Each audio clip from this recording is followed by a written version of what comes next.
네, 안녕하세요. 저는 고대 안암병원 비만센터에서 근무하고 있는 가정의학과 전문의 권영든이라고 합니다. 반갑습니다.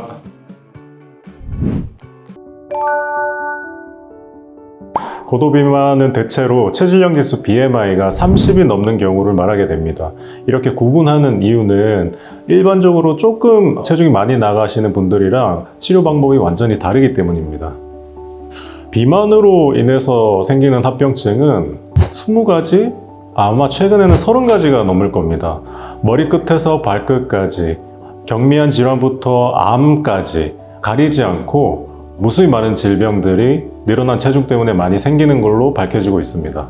고도비만 치료가 왜 일반적으로 조금 체중이 많이 나가시는 분들이랑 다른 이유를 설명드려야 되겠는데요.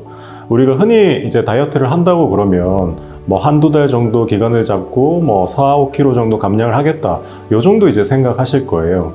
근데 고도비만 환자일 경우는 BMI가 30이 넘어가고 이런 분들은 치료 목적으로 체중 감량을 한다고 했을 때 못해도 20kg, 30kg 이상을 감량을 해야 되고 그것을 수년 동안 지키는 것을 목표로 치료를 하게 됩니다.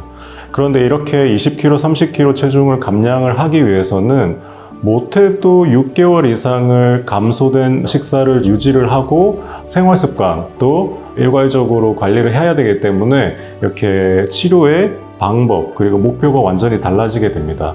그런데 6개월 이상 이렇게 감소된 식사를 유지하기는 정말 어려운 일이고 거의 불가능에 가깝습니다. 고도비만 환자들은 아까 말씀드렸듯이 20kg, 30kg를 빼야 되는 상황이에요.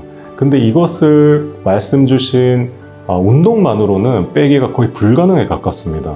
그리고 체중이 100kg, 120kg가 넘어가게 되면 말씀하신 운동을 과도하게 그 강도를 생각하지 않고 했을 때 관절에 무리가 많이 오기 때문에 이건 역시 또 다른 건강 문제를 발생시킬 수가 있습니다. 잘 생각해야 되는 문제입니다. 그래서 우리가 치료 방법을 동원하는 것이고 그 중에 하나가 비만대사 수술이 되겠습니다.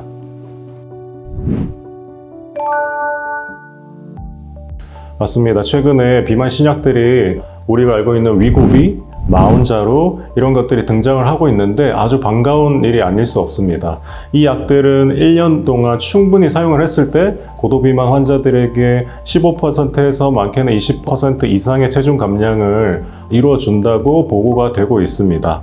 새롭게 등장한 이 비만 약물이 고도비만 환자들에게 이제 환영할 만한 이유는 이분들에게 저희가 사용할 치료 옵션이 한 가지 더 생겼다는 의미입니다. 이분들을 수술만으로 치료할 거냐 약물만으로 치료할 거냐 이런 이분법적인 사고는 옳지가 않습니다. 이분들은 많은 체중을 감량을 하고 오랜 기간 유지를 해야 되기 때문에 수술도 필요하고 약물도 적절하게 사용해야 되는 상황인 거죠. 이런 상황에서 봤을 때 비만 약물의 등장은 저희가 비만 수술을 함에 있어서 수술 전에 체중을 줄이거나 수술을 하고도 만족할 만큼 체중이 안 빠지시는 분들이 있거든요. 그런 분들에게 효과적으로 사용하거나 아니면 그분들의 동반 질환을 관리하거나 이런 여러 가지 목적으로 함께 사용할 수 있는 보조 수단으로 생각을 하면 되겠습니다. 이런 위고비나 마운자로 같은 비만 약물은 꼭 주치의랑 상담을 해서 그 부작용과 그 다음에 그 치료 목표를 충분히 상담해서 사용하는 게 건강을 위해서 여러모로 좋겠습니다. 최근에 출시된 위고비 같은 경우는 가장 흔한 증상은 위장관계 증상입니다. 약물이 적정 용량이 아니고 이게 조금 세버렸다 이러면은 바로 울렁거리거나 구토가 나거나 이런 증상이 생기거든요. 그런 증상이 있기 때문에 주치의와 잘 상의를 해가지고 치료 방법을 결정하는 게 좋겠습니다. 비만대사 수술은 이런 수술 방법들을 통틀어서 칭하는 용어이고요. 이 중에는 3가지를 들 수가 있습니다. 제일 많이 하는 것이 위소매절제술이고 두 번째가 루아이 위우회술이라고 부르는 것, 세 번째가 밴드술입니다. 그런데 순위를 저희가 따져서 이렇게 말씀드렸지만 세 번째로 언급드린 위밴드술은 최근에는 그 합병증과 효과가 그렇게 썩 좋지 않다는 이유 때문에 이제는 슬슬 사라져 가고 있는 방법이고 최근에는 이 2가지, 소매절제술, 위우회술 2가지를 생각해 주시면 되겠습니다.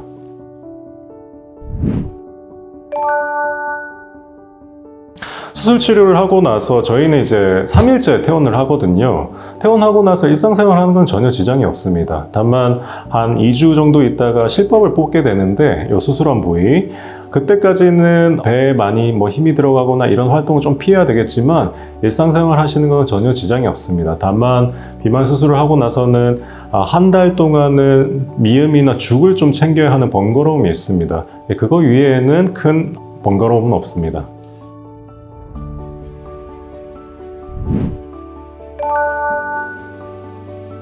비만 수술의 가장 큰 목적은 식사량을 장기간 감소시키는 것이 목적입니다. 보통은 처음 한두 달은 한 끼에 먹을 수 있는 게 종이컵 반 정도의 양이고, 이것이 점점 늘어서 1년 정도가 지나가게 되면 한식 기준으로 1인분이 딱 나왔을 때 2분의 1에서 한 3분의 2까지 드실 수 있는 게 평균이고, 그것이 이제 평생 동안 고정이 돼서 쭉 가는 패턴을 이루게 되겠습니다.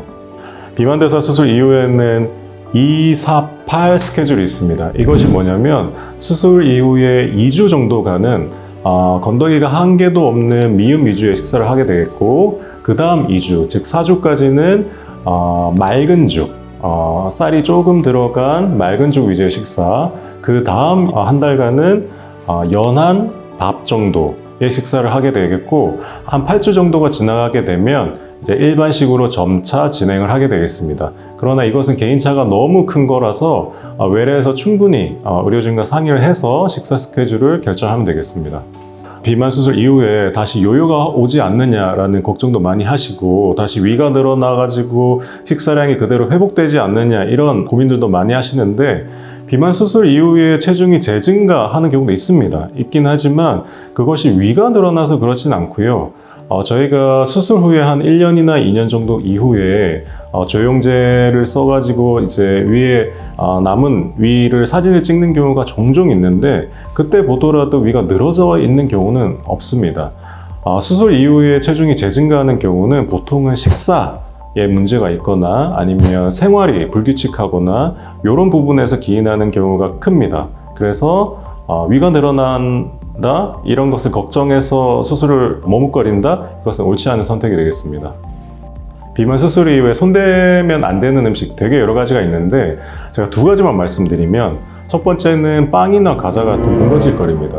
이걸 이제 수술 이후에 드시는 이유는 다른 게 아니고, 일반 사람들과는 조금 다른데, 이게 다른 밥이나 반찬보다 목넘김이 좋기 때문에 손을 대기 시작합니다. 즉 수술 이후에는 아까 말씀드렸듯이 종이컵 반 될까 말까 한 식사량을 유지를 하는데, 즉 조금만 들어가면 위가 작아져 있는 상태이기 때문에 밥이 더 들어가지 않고 탁 막히는 느낌이 들고, 이런 과정을 이제 겪게 되는데, 신기하게도 빵이나 과자 같은 경우는 잘 넘어가요. 잘 넘어간다고 표현을 하시고, 그 이후로 이제 손을 대기 시작하시는데, 신기하게도 이 먹는 양과 상관없이 이러한 빵이나 과자 같은 군것질거리에 손대는 순간부터 체중이 내려가는 속도가 훨씬 느려집니다. 그래서 이거는 저희가 목표 체중을 찍을 때까지는 꼭 금해야 되는 음식이 되겠습니다. 그리고 나머지 하나는 액체류나 저희가 녹여서 먹을 수 있는 당이 집적된 음식이 되겠습니다. 과일 주스나 초콜릿 같은 음식도 저희가 목표 체중까지는 꼭 금해야 되는 음식이 되겠습니다.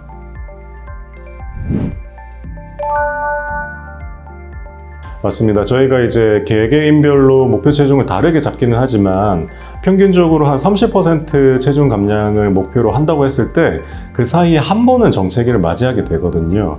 근데 이게 정체기인지 판단을 하기 위해서는 일단은 첫 번째로 이게 가짜 정체기가 아닌지를 확인해야 되겠습니다. 아까 말씀드렸던 것처럼 식사 습관을 잘 유지하고 있는지, 규칙적인 생활 습관을 잘 유지하고 있는지, 그럼에도 불구하고 체중이 몇 주 동안 꿈쩍 않고 있다, 이러면 이제 저희가 정체기로 판단하고 다른 해결 방안을 강구하게 되겠지만, 우선은 그런 것들이 해결되지 않고 있는 상황에서 정체기가 왔다 그러면 저희는 그거부터 먼저 해결하는 노력을 하게 되겠습니다.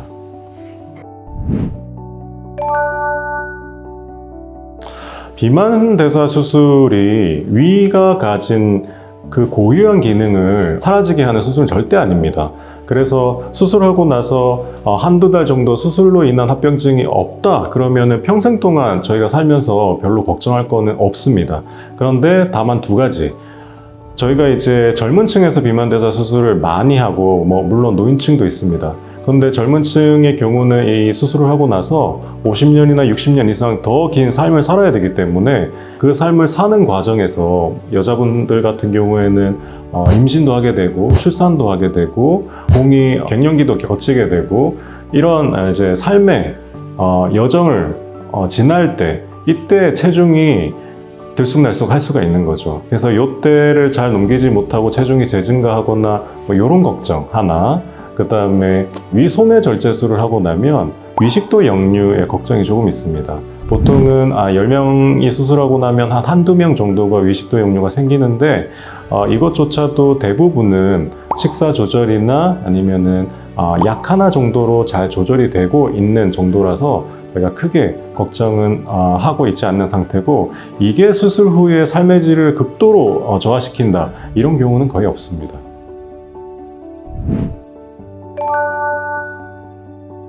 비만대사 수술의 목적 중에 하나가 아까 말씀드렸듯이 삶의 질을 개선시키는 건데요.